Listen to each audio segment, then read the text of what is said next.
En el video anterior mostramos nuestra travesía por un arenal impensado. Nuestro destino era Pedro Luro, a 100 kilómetros de la ciudad de Médanos.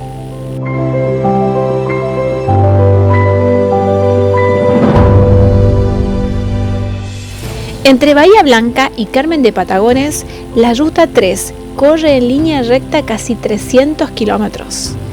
A medida que se avanza sobre la ruta, se ve a ambos lados del camino cómo la vegetación va cambiando y pasa de los pastizales pampeanos al monte de la estepa patagónica. Pedro Luro está en el umbral de la Patagonia. El nombre del pueblo recuerda al jefe de una familia de estancieros que dominó extensas áreas de la Pampa.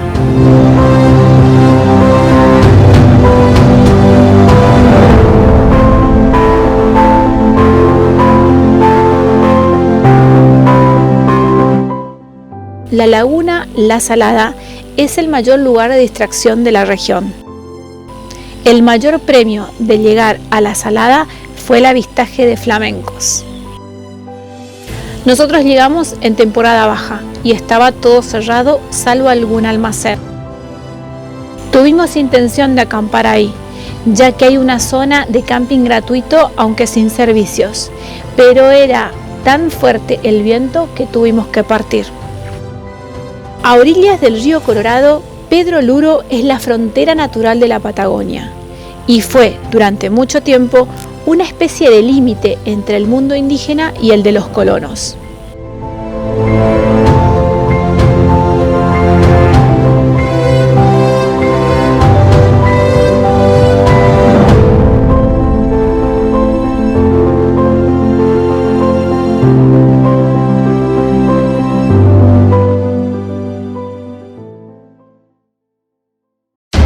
Otra sorpresa fue el Fortín Mercedes. Ubicado a unos 3 kilómetros de la localidad del mismo nombre, del otro lado de la Ruta 3, frente a Pedro Luro.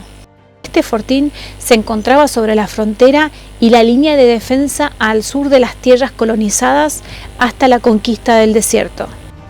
En 1830 llega a la región Juan Manuel de Rosas para combatir a los mapuches y fundó el Fortín Colorado, que luego de una inundación tuvo que ser trasladado al lugar donde hoy se encuentra el Fortín Mercedes.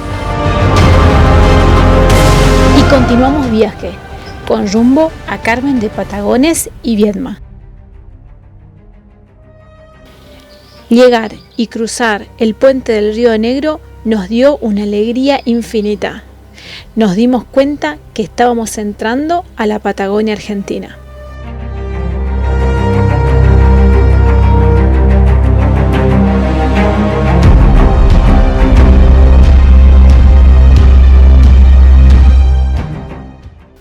Pero poco nos duró el entusiasmo, ya que no conseguimos lugar para quedarnos en Viedma. Nos contaban los locales que había diferentes eventos deportivos y sociales ese fin de semana, cosas que pueden pasar en el viaje. Al llegar a una estación de servicio corroboramos lo que ya sospechábamos, que en Viedma no hay camping. Así que nos recomendaron continuar y así lo hicimos. Y lo que encontramos fue toda una sorpresa.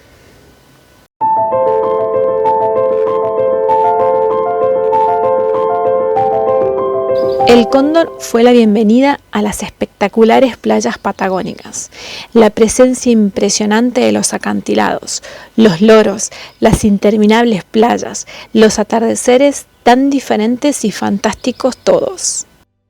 El Cóndor debe su nombre a un naufragio ocurrido en 1881. El 26 de diciembre de ese año, la embarcación Cóndor, de bandera danesa, que transportaba champán francés desde el puerto de Hamburgo hasta la costa oeste de los Estados Unidos, se hundió en la desembocadura del Río Negro. En el lugar del naufragio se construyó el primer faro de la Patagonia Argentina.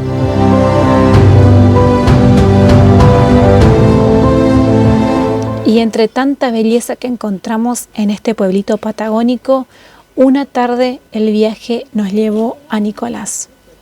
Con Nicolás nos encontramos en las calles del Cóndor y nos invitó a quedarnos en su casa. Y ahí conocimos también a Luciana, su novia, y una gran historia que queremos compartir con ustedes. Año 2016 se empezaba a gestar en la Argentina y creo que en el mundo la prohibición de carreras de galgos y empezar a considerar que realmente las carreras de galgo eran un espectáculo sumamente cruel, que lo es, pero que hasta ese momento el mundo no lo vivía como tal. Una carrera de galgos primero que implica dinero, mucho dinero, hay venta de alcohol, suele haber un montón de menores de edad porque mucha gente la considera una actividad familiar. Claro. Y a mí me hacía mucho ruido la naturalización del maltrato animal con la que crecen esos chicos. Mucha droga involucrada, hay niños y niñas que están creciendo creyendo que tener un perro enjaulado en el living de tu casa es amor.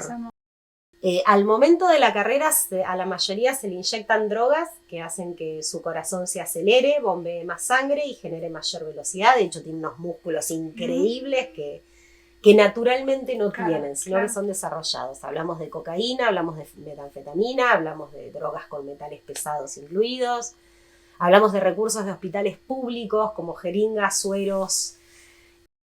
Llegó un momento que le habían encontrado tanto la vuelta que no los inyectaban en el suelo, sino que los inyectaban arriba de las camionetas antes de que corran, porque la camioneta es propiedad privada.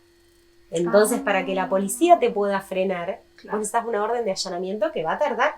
Claro. Los inyectan ahí, los perros están desesperados, se golpean porque no pueden sostener esa cantidad de energía. Poco natural, corren, muchos de ellos mueren de un paro cardiorrespiratorio en la pista, perras sometidas a parir. Y nunca me atreví personalmente a preguntar cómo mueren esos animales.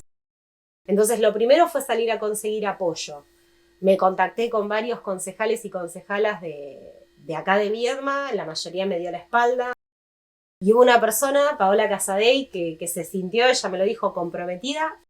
Era muy difícil mover a las autoridades que tenían el poder de decisión de esto. ¿Por dónde tuvimos que ir? Por lo económico. Descubrimos que las apuestas en carreras de galgos no están reguladas en la provincia. Entonces no puede haber ni dinero, ningún tipo de premio involucrado, y al prohibir esto, al mandar a los inspectores a cada carrera a constatar que no hubiera dinero involucrado o premios, la carrera empieza a perder algún sentido. Nos tocaron situaciones muy feas. El primer debate que se dio con los galgueros ahí fue muy violento. Las chicas de Proyecto Galgo dijeron algo que fue lo que me llevó a mí a creer en esto, es decir, la crueldad no se regula, se prohíbe. Empezamos a trabajar en una ordenanza municipal. Me cuesta mucho ser la cara visible de esto, que mis compañeros de trabajo me insultaran porque tenían perros. Y todos sabemos que la mayoría de los galgueros son punteros políticos. Fue la primera provincia en el país cuyo colegio de veterinarios, en ese momento a manos de Pier Marini, se proclamó en contra de que los veterinarios y veterinarias de la provincia prestaran servicios profesionales en las carreras, y eso nos acompañó un montón. Fue empezar a creer primero en el deber de ciudadanos y ciudadanas de esto, y entender cuando mucha gente se nos ríe y dicen, pero las carreras se siguen haciendo. Sí, pero logramos algo muchísimo más grande, que fue poder decirles en la cara que son delincuentes. Es el principio de algo. El mundo está yendo en esa dirección, en la prohibición de los grandes derbis de carreras de caballos, de muchas cosas. Era el momento de hacerlo. Yo estaba embarazada y creo en dejarle un mundo mejor a mi hija. Encontramos una galga fuera de ese galgódromo, la llamamos Galga, vivió 3 años con nosotras, que se había comido la cola a sí misma de hambre y parte de un muslo, y cuando le sacaron sangre, que la llevamos a la veterinaria, tenía lo que se te ocurra. Esa desintoxicación fue una de las cosas más duras, que ver a esa perra golpeándose la cabeza contra las paredes, sentirla aullar de noche con dolores en el cuerpo que no sabes de dónde vienen. La vida sabrá cuánto habrá parido. Vivió 2 años bien, se fue conociendo el amor. Estamos convencidos que iniciamos este viaje para poder ver, oler, escuchar y sentir todo. Y la valentía de Luciana nos ayuda a entender que hay mucha gente que está luchando por un mundo mejor. Y aunque dolorosa, esta historia inspiradora nos ayuda a cargarnos de más fuerza y así seguir este viaje.